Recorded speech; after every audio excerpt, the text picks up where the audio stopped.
Yo, what's up? Dope to see you again. And in this video, we're going to be getting into Carlos Alcaraz versus McDonald in the 2022 Western and Southern Open. So if you're not familiar with who I am, my name is Chase Arevalo, and I coached at IMG Academy. I played Division I tennis, and I was mentored by Rick Macy when I was a director at his academy. So yeah, without further ado, guys, I'm pumped to make this video. Let's get straight into it. Here we go. Like the video, comment on the video, subscribe to the video and to the channel, and let's fucking run this. In doubles, in doubles mixes to be the 23 finals and has won an unbelievable Finding his forehand here. Goes open stance. Inside in. So McDonald here goes inside in. You can see Alcaraz has a great opportunity now to burn him with the cross-court forehand, putting McDonald on the run. Let's see if he can make him pay for going line there. Didn't make him pay. Got it back deep though. So interesting decision there. McDonald goes down the line. Alcaraz goes cross. He runs around it to find inside out forehand. So notice, Alcaraz hit a deep ball. McDonald ran around, found the forehand. But when he hit that, he didn't recover. Look at his recovery. Look, at contact, this is not enough recovery here. He's going to be susceptible to the backhand down the line. So most coaches, what they'll teach is after you rip the ball cross court here, right? You need to recover back off center about to this location. So if you're Carlos Alcaraz and you see your opponent just camping out in the corner here, like he's in Nuketown in MW3 or Black Ops or whatever, if he's just camping out there, just right in the house, no, you got to utilize the backhand line to keep them honest. And then once you show them that backhand down the line here, that's when your opponents are going to be forced to recovering more. So if you're not using the backhand down the line, highly recommend using it when your opponent is staying over on their inside out forehand and kind of cheating over too much.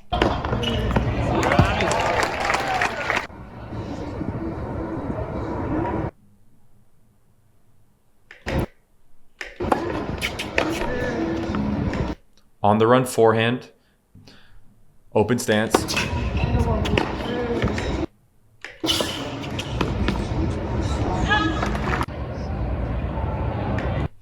Notice on his serve, his chest, we can clearly see his chest facing us. Look at on your own serve.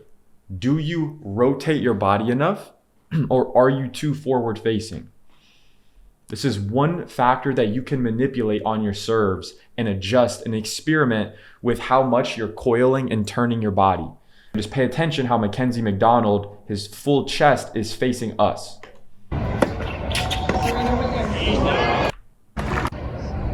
Look at Carlos Alcaraz's footwork on the return here. Makes contact with the ground. He split steps. Gets his body weight going forward in. Keeps his shoulders level. And gets his body weight going through forward. Notice how he's actually taking a few steps after he hits it. And is actively moving forward. So you can replicate that for your own returns. Get your body weight going through the ball even after you hit. Have your body weight go forward. Take a few, 2 or 3 extra steps going forward.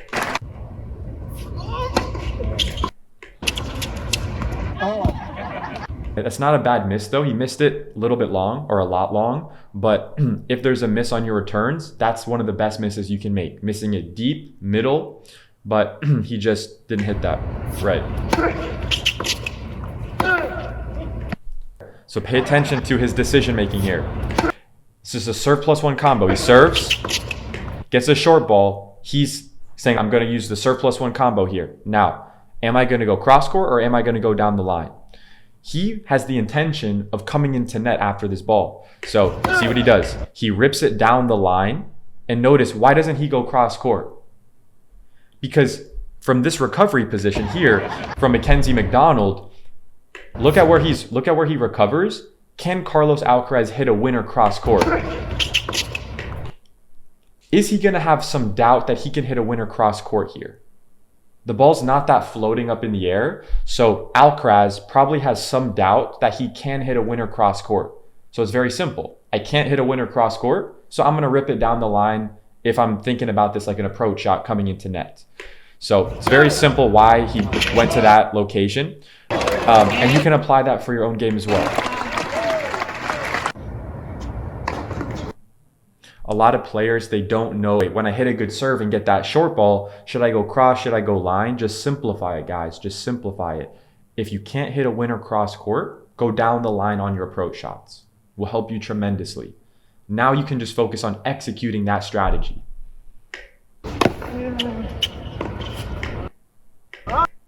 Notice how Carlos Alcaraz keeps his left hand on the throat of the racket until the ball bounces.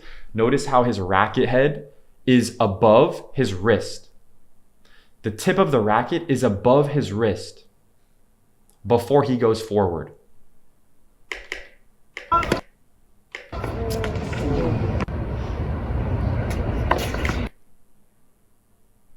Notice how when he's preparing on his return, he's just setting the racket to the outside of his body. He's not getting his elbow so bent at the beginning. He's simplifying the stroke. So what you'll see is some of the guys who have that more modern ATP style forehand where they're loading up here, right? They don't necessarily need to do that on every single return on their forehand, right? They can just start with their elbow a little bit more extended, and that can help them simplify the timing and make the timing easier. So let's take a look at that again. So see how it's bent a little bit, but he's not focused on getting the elbow so high up. He's not preparing the same way he does on his normal forehands.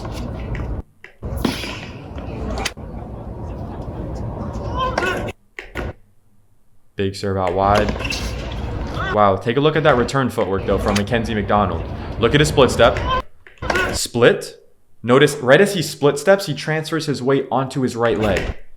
He pushes off the right leg to reach for the ball. He makes contact. Notice, he just made contact there. His left foot is not on the ground. His left foot is not on the ground. Then after contact, his left foot touches down.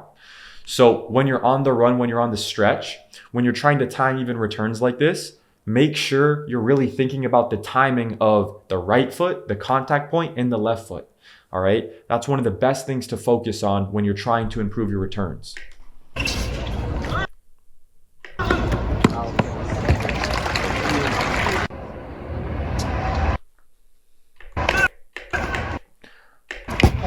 Notice on Carlos Alcaraz's flat down the tee serve, the ball traveled over this side of the net and then went to this location.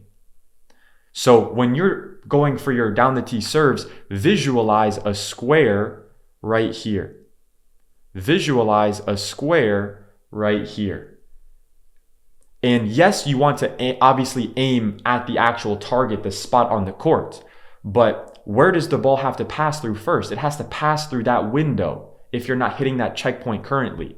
So that could be one thing you spend a few days or a few weeks working on, with your main objective being, let me serve within this particular target when I'm going down the tee. I've seen some coaches actually bring out like some kind of like hula hoop looking circle and putting it there so that it's a clear visual for your students to use as well. So that's good as well, but you can also just visualize it and use your imagination there as well.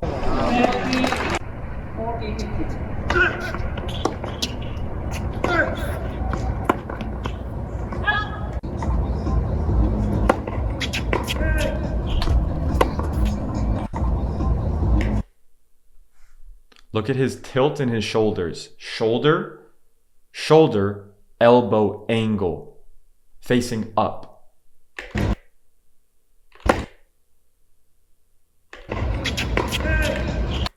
Notice the left hand is on the throat of the racket until the ball bounces. Notice how his elbows aren't down, his elbows are up. He's airing out his right armpit, and his left arm, from his left shoulder to his left elbow, that part of his arm is completely parallel with the baseline. If anything, it's even turned more Alcaraz even turns it more than that. But the checkpoint for you to hit is the left part of my arm here, is this parallel with the baseline when I'm turned? That's how you know you're turned fully. He keeps the racket on the right side of his body the whole time. He never takes it back behind the hitting side.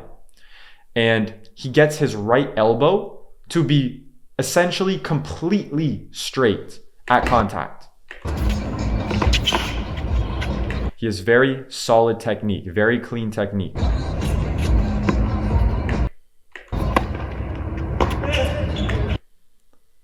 Notice he gets the short ball, so he has all the options on the menu. So now that's why, and only because of that reason, he can think about using the drop shot here. Also, Alcaraz is so far behind the baseline. Now, if you're Mackenzie McDonald, you want to be cognizant of one thing. You hit the drop shot, and bro, you're just standing there. You're just standing there flat-footed. You're expecting to hit a winner off this ball. You don't have to come into net on every drop shot, but what I recommend is drop shot and then come into net. Drop shot and come into net.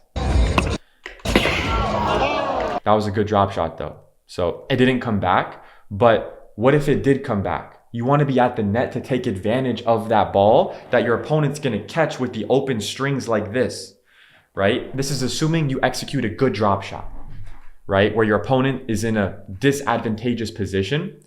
And those scenarios are the ones where it's probably going to work when you hit a good drop and then follow it into net as well. Because if your opponent notices that you're flat-footed back kind of at the baseline, they might counter drop shot you if they're smart.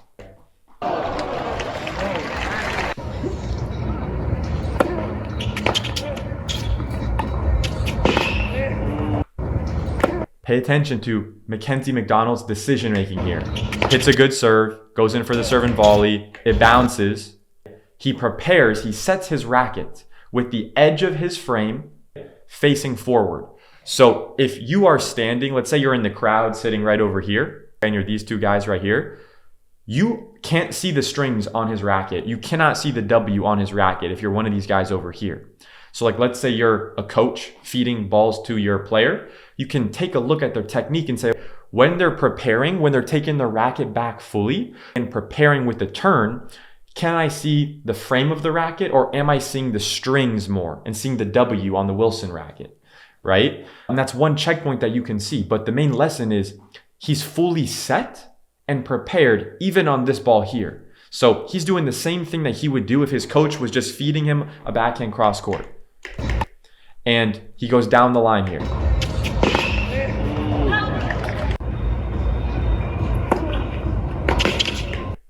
Now here, if I'm Mackenzie McDonald, I'm probably gonna try to get my shoulders extra turned and then go down the line. You wanna do a lot of footwork in these type of situations and really push off the outside leg. He did go to that target. So guys, just pay attention. There's a reason why he went line there. There's a reason why he went line there. Look, you might think I could go cross court here. But the reason why I believe he's probably not doing that is because that's a very difficult shot to execute from this position. The backhand cross court, because look, when your shoulders are sideways like this, your arm moves forward like this, right? So from this position with his shoulders turned that far, he has to go so far across, and that's a lot of power and a lot of, basically he has to do a lot more with his arms and his upper body, and it's a lot more complicated going cross court for an angle winner on that shot. So it's just a very difficult shot to execute, not to mention that ball will probably land, bounce up more, and give Alcaraz a lot of time to get to that ball, where he's already recovered on that side as well.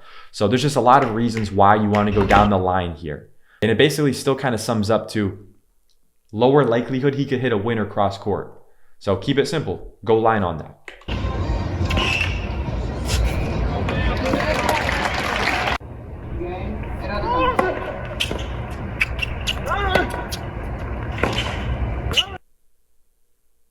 Push off the right foot. Notice how he kind of pushes forward.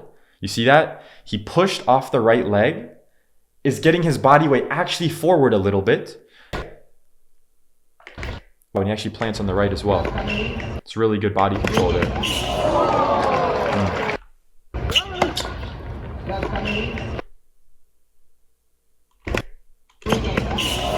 It's a tough shot. McKenzie did a good job getting that ball to his feet there.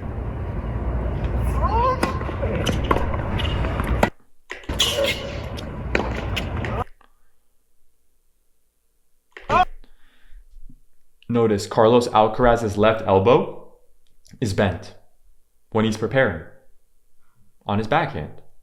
Then as he goes to the ball, it straightens. Good split step by Alcaraz. He's still doing the work regardless of if his opponent misses.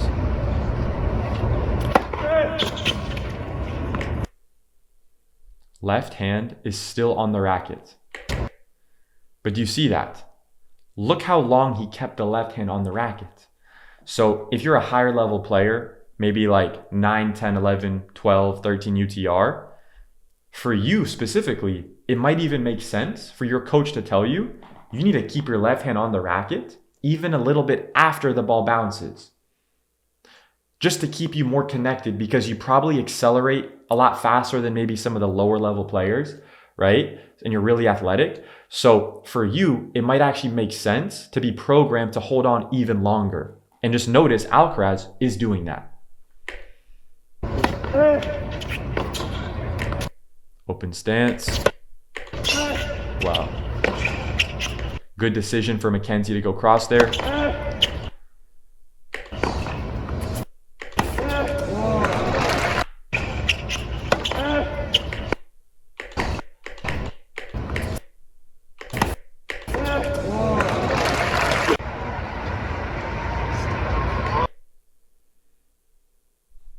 Notice the angle of Alcaraz's legs right before he pushes up. So a lot of players, when they talk about bending their knees, they overdo it.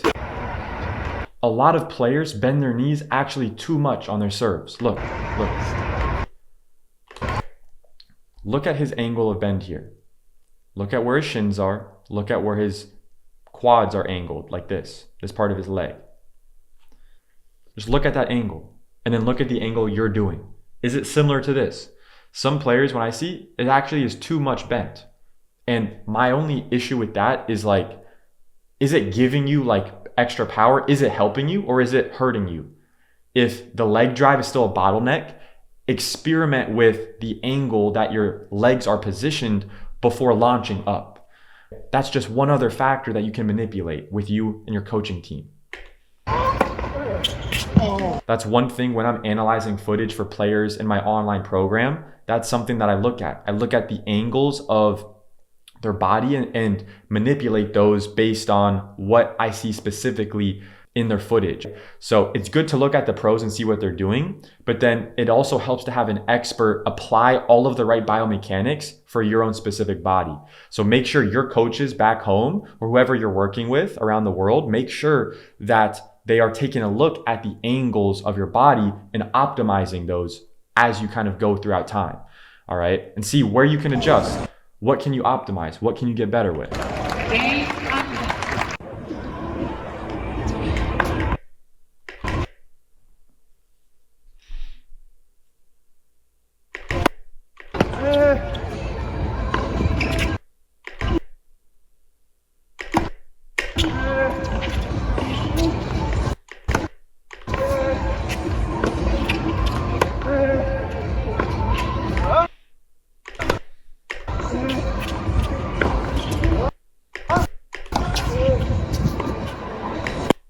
Wow.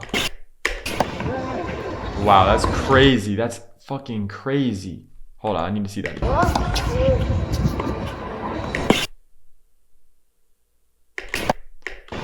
I mean, that's a joke. That takes a lot of core stability there. That's absurd.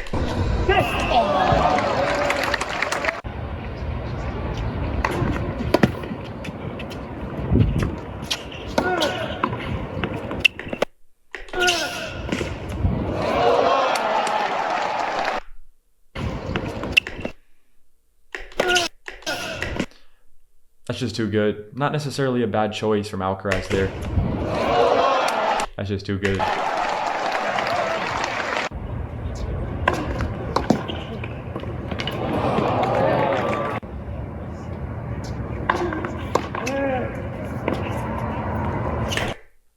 Drop shot. Let's see there. Let's see if he was in position to have every option on the menu. So let's see, with this, he went for a drop shot. Let's see, could he hit an approach shot anywhere he wants? Could he do whatever he wants with this shot? Does he have every option on the menu? Let's analyze it. So technically speaking, I do think that he could rip any shot here, right? He's not so far into the court. However, he could totally rip an approach shot anywhere he wants here. So technically speaking, every option is on the menu for him. It's just not the shortest ball ever, but he can totally hit a drop here. Yeah, that's just execution. So there it's like, I made the right decisions. Be confident with yourself. If you're in that same scenario, you just didn't execute the drop shot, right? So let's see if he applied execution and like the right technique on the drop shot. Let's take a look at that part. So on the drop shot, he's doing a good disguise. He's setting up like he's going to rip the forehand. Then what you want to do is you want to prepare with the racket high and go high to low. Let's see if he does that. He goes high to low. He stops the racket at contact. One thing potentially he could have done better is this, which is he wasn't extremely balanced and stable at contact. See, he's kind of still moving through the ball. So that's just one factor that's going to make the execution of the drop shot a little bit harder. So you could argue that because I'm on the run, I'm moving a little bit more now. Maybe I don't have another option, right? Or as good of an option there. But if you're Alcaraz, I mean, this guy's totally made that shot. So these are very kind of nuanced points. But he did prepare the right way. He went high to low. He stopped the racket at contact. And maybe he could also absorb into his legs a little bit better and kind of get a little lower as well. But that's really everything I see there.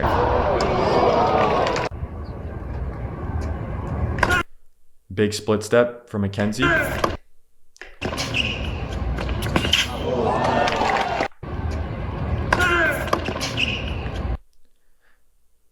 Notice, he went cross court here, but notice what would have happened if he went deep cross. If he went deep cross, Mackenzie would have been able to react and get that ball back. So he said, I'm going to go cross, but I got to go short on this one. I got to absorb the pace and do a drop volley. That's very high level.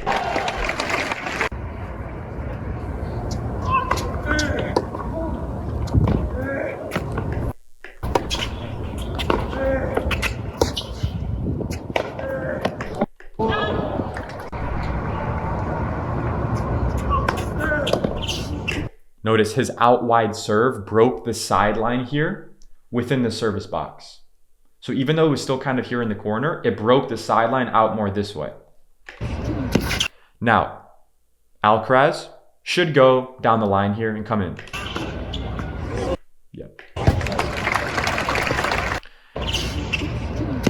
So if you're Mackenzie McDonald here, your job, because you gave him such a short, easy ball that he can basically hit a winner wherever he wants. So if you're Mackenzie McDonald, what I would recommend is basically selling to your opponent that like you're going to commit to one side and try to fake them out, and then you sprint to the other side. So if you're going to kind of stay over here like that, right when he starts to commit to going for the ball, you need to sprint to the other side.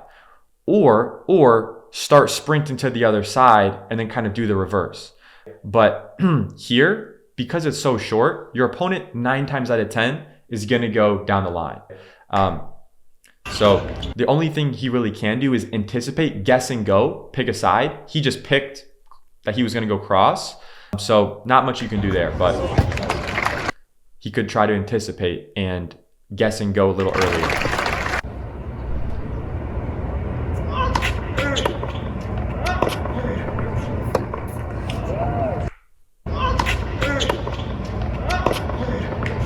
So here he's going closed stance. He's on the run. He goes down the line. He can make that, but like, what are you getting out of that? Like, what's the goal with that shot? Is it to put Carlos on the run on his forehand side? I feel like Alcaraz would just rip it cross and burn him there. So unless he hits a really aggressive shot there, it's going to be very difficult. Let's see like how short the ball was that he got. I mean, I guess it wasn't that deep, but yeah, his positioning just wasn't that great. He was forced into a closed stance on the run. It's a difficult shot there.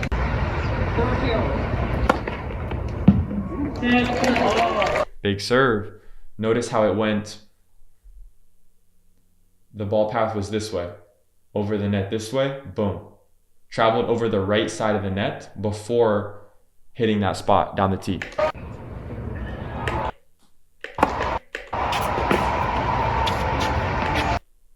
Can I hit a winner cross court? If yes, go cross. If not, go line.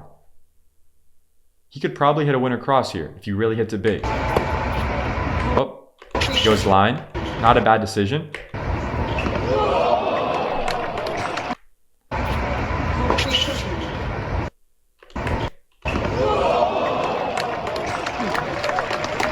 If you want one of these, two of these, all three of them, you gotta make. If you want one of these, two of Notice one thing McDonald does really well is he tucks his left arm where his wristband will be right around where his belly button is. And it will be right above where his belly button is set. See how he's tucking? Look, his wristband right here is going to tuck right below his rib cage and above his belly button. all three of them, you gotta make some more. He tucks and then continues to rotate. That helps his body and his upper body and his trunk decelerate.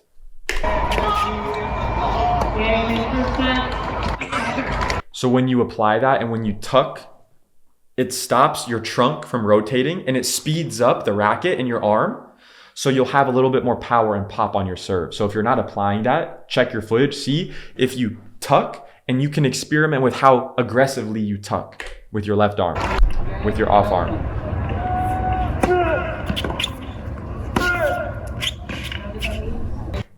He's got every option on the menu.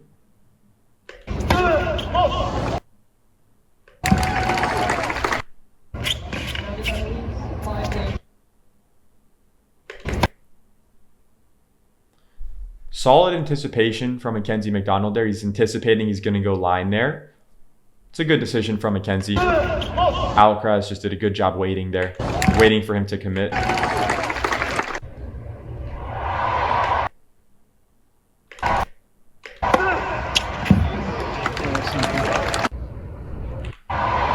So notice when he executes his flat serve, it bounces one time and then hits the fence in the middle there, right? Hits the back wall in the middle.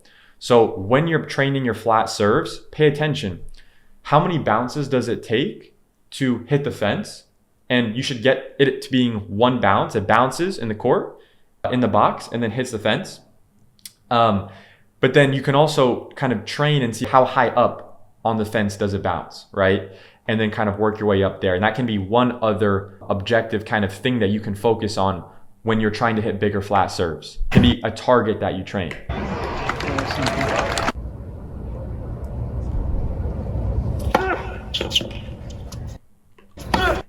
Down the line. So notice, very similar scenario to before, that last time. If in doubt, go down the line, follow it in.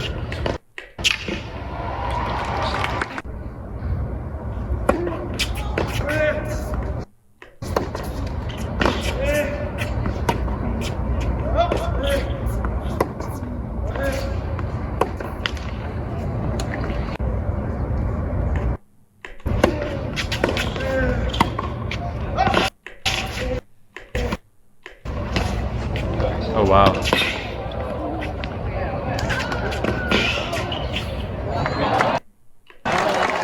Solid.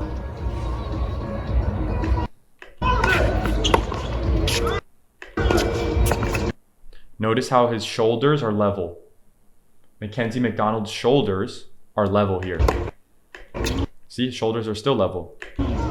So as he rotates, as he turns on his backhand, he doesn't tilt his shoulders. He stays level and rotates. Again, same thing. Again, on his forehand, even though he's on the run, he stays balanced. His spine is straight. So see, when I'm on the run, do I get off balance? And am I tilted over? Are my shoulders not level? Or do I keep good posture? Make sure your coaches are paying attention to your posture when you're on the move. They should be correcting that.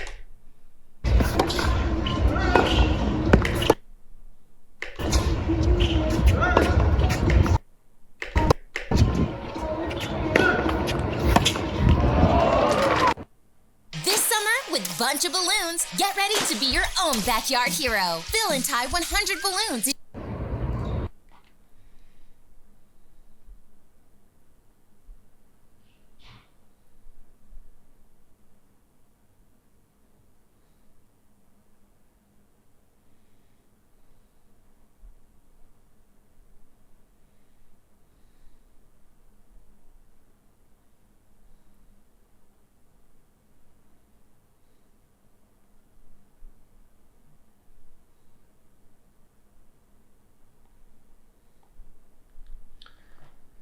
All right, let's continue.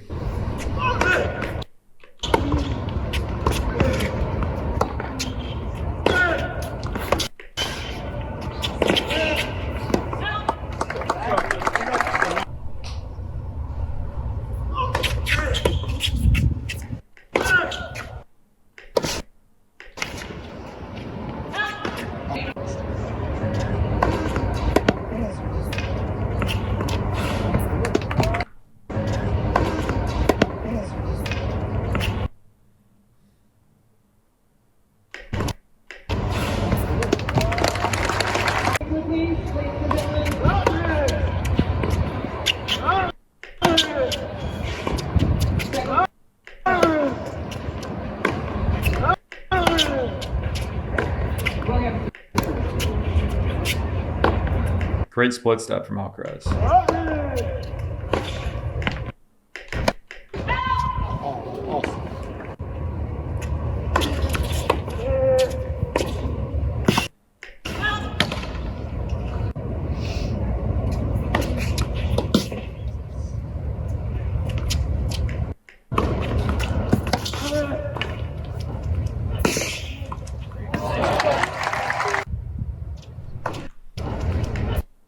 So sometimes in this position here, one of the best options here you could go down the line, you could try to go across and pass him.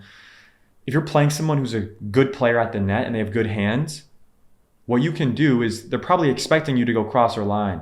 So one way to kind of throw them off is literally rip it as hard as you can right at their chest here. It's a totally legitimate shot. And sometimes you can kind of catch them off guard with their spacing. So I would recommend utilizing that in a similar scenario.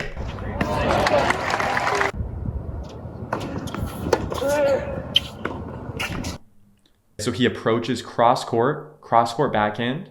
Let's see if he gets burned here.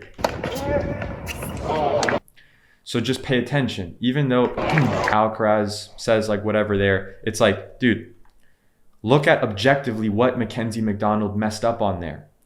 It's very simple. When you're analyzing whether you're going to come in, can I hit a winner? It's very simple.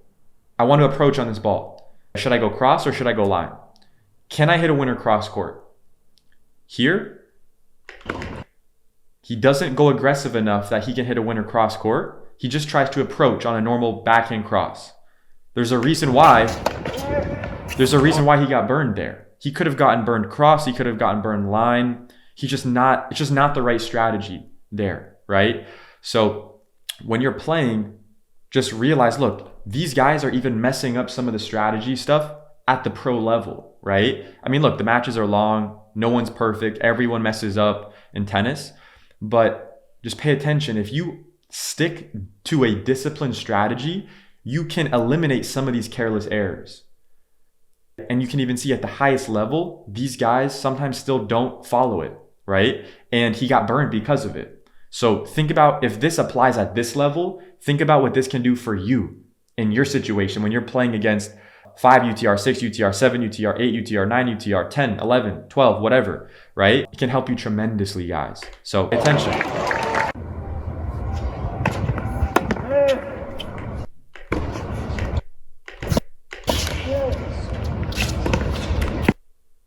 Notice on the run, every single time they're going open stance.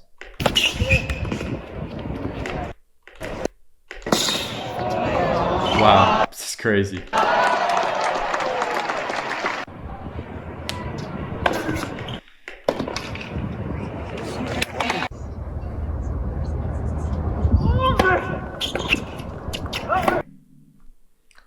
So this is a good serve plus one combo example. So big serve out wide, good serve, not the best serve in history, but amazing, like pretty solid.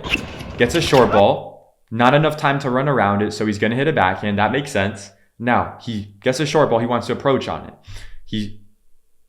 Am I gonna go cross or am I gonna go line? He can probably go for a winner cross court. So let's see. So even though he didn't hit a winner, he hit a damaging enough shot that he basically got the same result, right? He forced his opponent to make an error. So he went for the right shot there. Let's see what would have happened if he went down the line. Yeah, so it makes sense. It makes sense why he went cross there. But notice how he had the intention to go big there, right? He wasn't just tentative, like that kind of earlier shot from McDonald when he approached on the backhand cross, right? That's the difference between approaching on just like a neutral ball backhand cross and being really, really aggressive with it.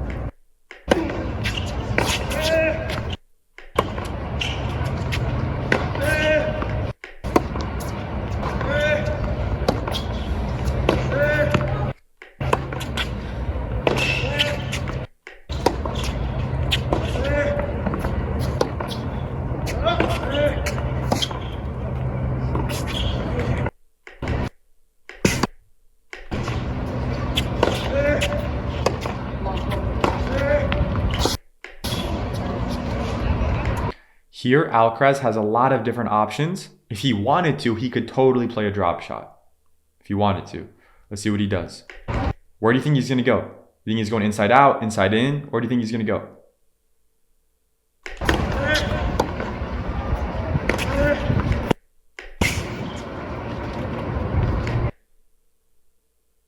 Down the line, follow it in.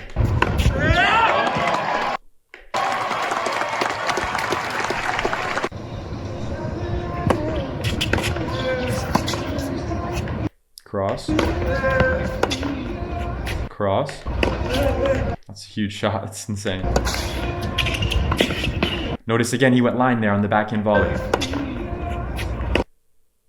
That was a really good shot. He went aggressive enough though. That was big. Notice here. Like he could hit the ball cross, but like he makes the decision to go line. So when you're in that same scenario, you approach, you come in general, you're probably going to want to go line on that next volley, in general.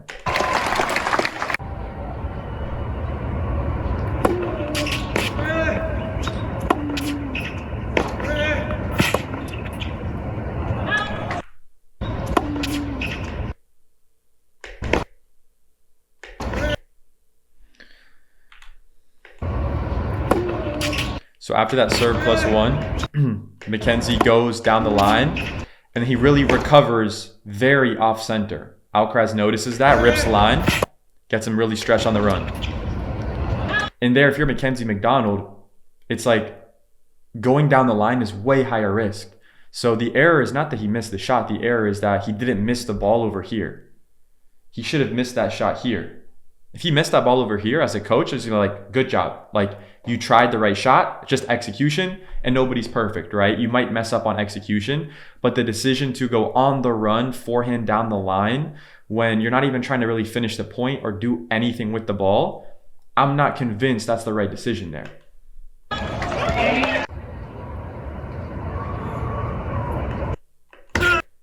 Big split, gets his weight on his left foot. He pivots the left foot to the left side, pushes off the left, makes contact, lands on the right, gets his weight going forward. He's actually leaning forward a little bit here. Now let's see where he approached. So his error there is what I coach my players on to do is second serve returns. I love when they return and come into net. However, I differentiate returning on first serves versus second serves. So as a general rule, on first serve returns, you want to go deep middle to their feet.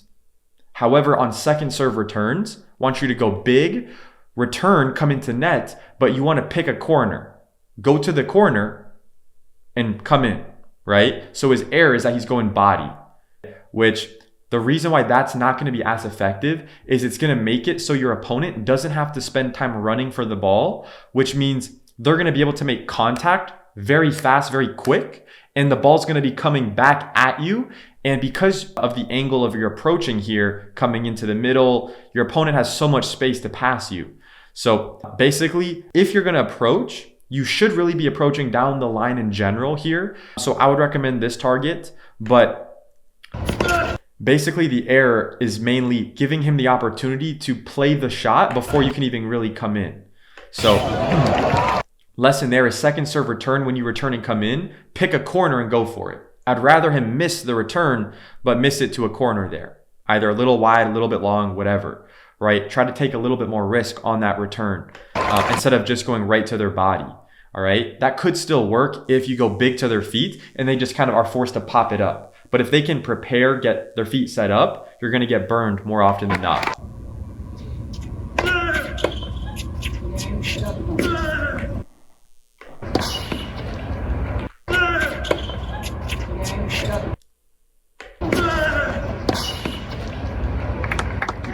Yep, standard approach shot, he goes line. More often than not, he's going to go line.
Wow.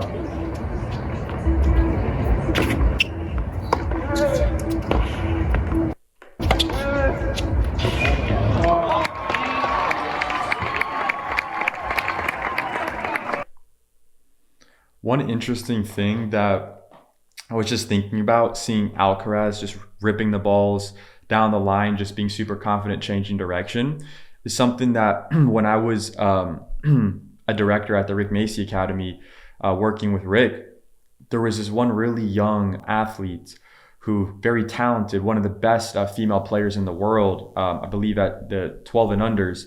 And this girl, she would change direction so frequently. But what he was mentioning to me was that that's actually a good thing, like from developmental standpoint, like that early. And he wasn't kind of overcorrecting like the patience in the cross-court rally, because for most players, right, who need to learn how to be patient cross-court, need to build those kind of that discipline, and they haven't proven that they're really competent at that, it makes sense to kind of focus on that. But with this particular athlete, because she's very talented, she's already kind of mastered that component.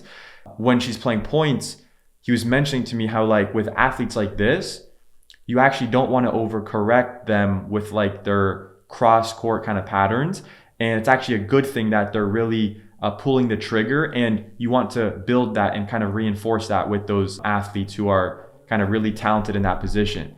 So yeah, just something that I kind of thought about there is kind of interesting lesson there from my experience there on court with Rick Macy in Boca Raton. But yeah, guys, I hope you have an amazing rest of your day today. Make those sacrifices that you know you need to make to hit your goals.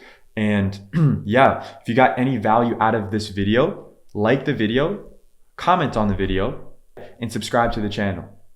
All right. And if you have any questions, I highly recommend following me on Instagram if you want to see some more like behind the scenes stuff.